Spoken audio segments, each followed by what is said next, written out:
Taoiseach, over the last few days, people have listened in horror to the testimony presented at the inquest into the death of 16-year-old Aoife Johnson. Aoife died in University Hospital Limerick on December the 17th, 2022, and the inquest is ongoing and we await its verdict. We have heard that on that fateful night in 2022, when Aoife presented to the emergency department, it was under enormous sustained pressure. The senior house officer on duty that night has said that nursing staff were overwhelmed with patients seeking treatment. She said that staff were left in an impossible situation due to the severity of overcrowding. Staff shortages were a huge issue. And again, the doctor said that the emergency department was not a safe environment for patients. Aoife had presented with suspected sepsis, so time was of the essence. But she was left waiting for 13 hours, lying across 2 chairs as a makeshift bed, before eventually being seen by a doctor. There wasn't even a trolley available for her. Aoife's heartbroken parents, Carol and James, called out for help as their daughter deteriorated, but have said that there was no help. Carol said, "We watched our daughter die. I wouldn't wish it on anyone." Taoiseach, I raise Aoife's case because it speaks in the most heartbreaking way to the depths of the crisis at University Hospital Limerick. The chaos in the emergency department that Aoife and her family faced that night is what faces patients and staff all the time. The hospital's full overcrowding alert was enacted every other day last year. Just let that sink in for a moment. This is a hospital operating at permanent surge capacity, and the surge is every single day. UHL is in a constant state of emergency because it simply does not have the level of staff or beds it needs to deal with demand. The result is chronic overcrowding, persistently high trolley counts, and people denied healthcare with thousands of appointments cancelled every month. Taoiseach, the hospital is short 200 vital staff. The panels are in place, but staff cannot be recruited because of your embargo. The blocking of recruitment when a hospital is on its knees just beggars belief. To get ahead of this crisis, the hospital also needs 288 additional beds, and it needs them to be delivered rapidly. And while your government has announced some limited measures, they fall far, far short of what's required. And the reality now is that staff, patients and the public in general feel very unsafe. Is more an colúint I bós Aoife Johnson.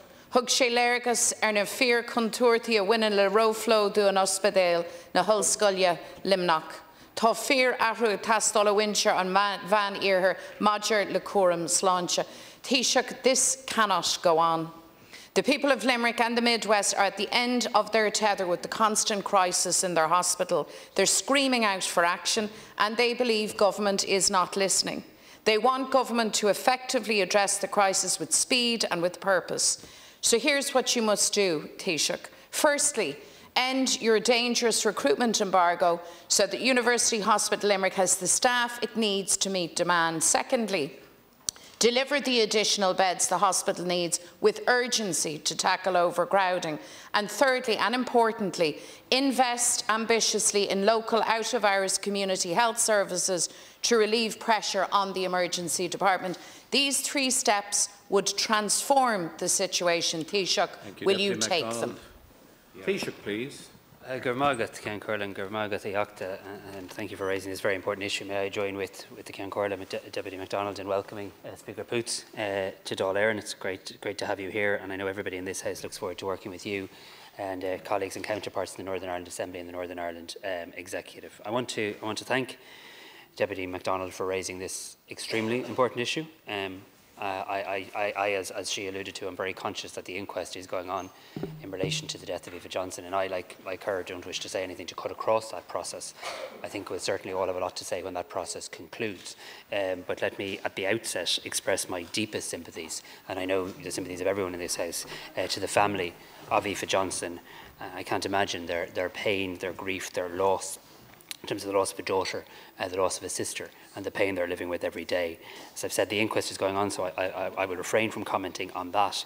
But as you do know, the HSE Chief Executive, having considered a report that he received into the death of Aoife Johnson, which had very significant findings about the care of Aoife and the operation of the hospital, did appoint former Chief Justice, Mr. Justice Frank Clark, to conduct a formal investigation.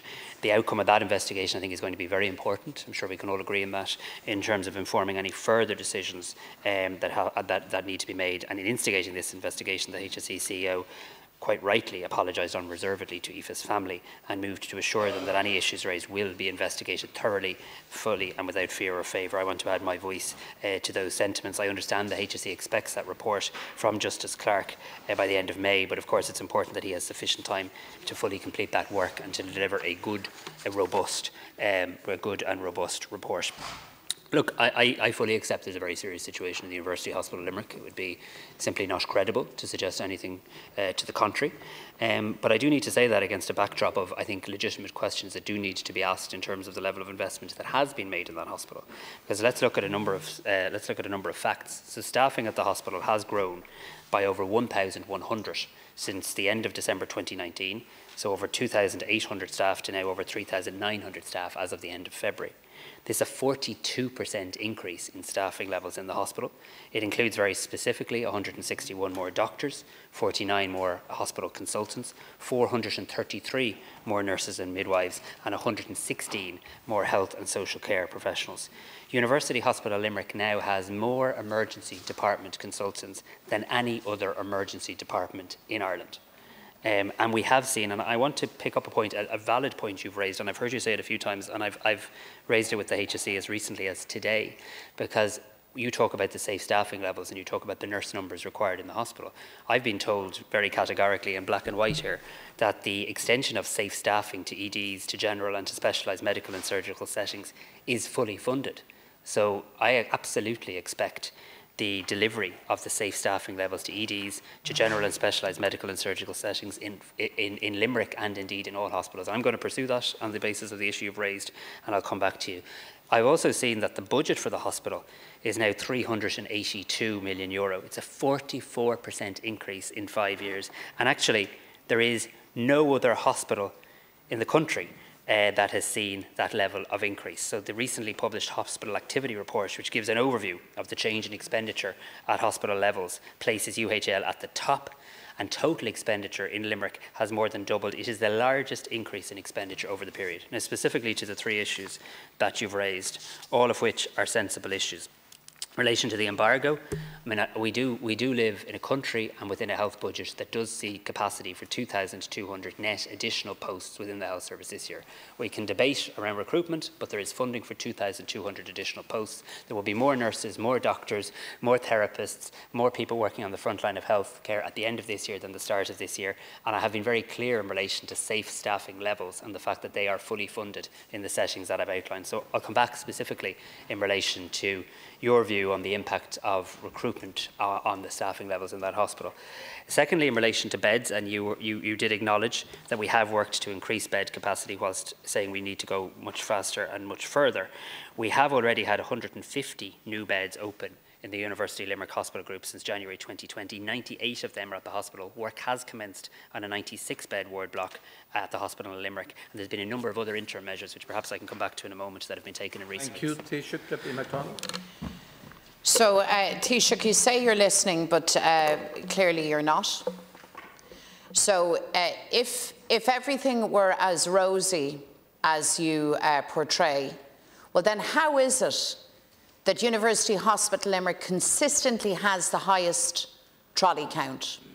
How is it that frontline staff and their unions consistently have said we do not have the staff to deal with the level of demand? This is a hospital that is enduring surge every single day. You're not disputing that fact. So the facts as they present on the ground is that the emergency department is not safe. People do not believe that the hospital is safe, and that is a huge problem. The panels have been established. The additional staff is needed, and so too the hospital beds. But we have to start, Taoiseach, from a position of acceptance, because you can quote whatever figures you wish. We could go into the history of the closure at Nina, the closure at Ennis, how regionally that created a huge pressure point at University Hospital Limerick. That's now in the past. We need to deal with the present. And in present circumstances, the situation is unsafe. So rather than trading numbers with me across the floor of the House, I would like a commitment from you that the recruitment embargo will end, that the additional staff will be recruited, that you will have a far greater ambition in terms of beds, and that you will commit to making this hospital safe again. That is the demand from Limerick and the Midwest. Thank you. So look, and I say this respectfully, it's hard for me to answer the question if when I answer the question and use a number or you just say you're not listening or don't quote statistics at me. You quoted statistics at me and I reply. You ask a question, I endeavour to answer the question. I did make the point, and context is important, and it's important for people in Limerick watching in on this discussion today. Sometimes the impression is given that resources aren't going into a hospital.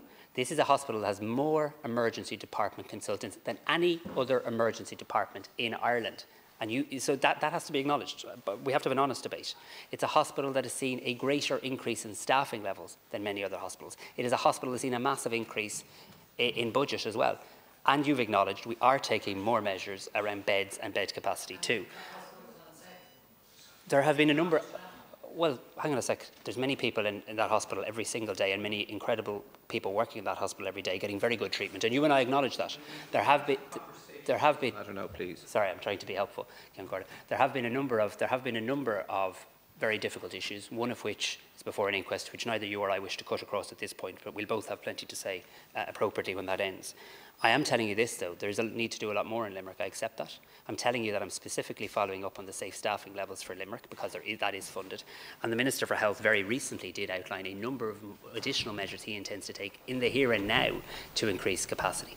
It isn't a lack of budget, it isn't a lack of a willingness to do more, but there is also a need to ask about, hang on a second, when you're putting that amount of additional investment into a hospital, why are we not seeing the improvements for patients? And that's what the Minister intends to get under the bonnet on.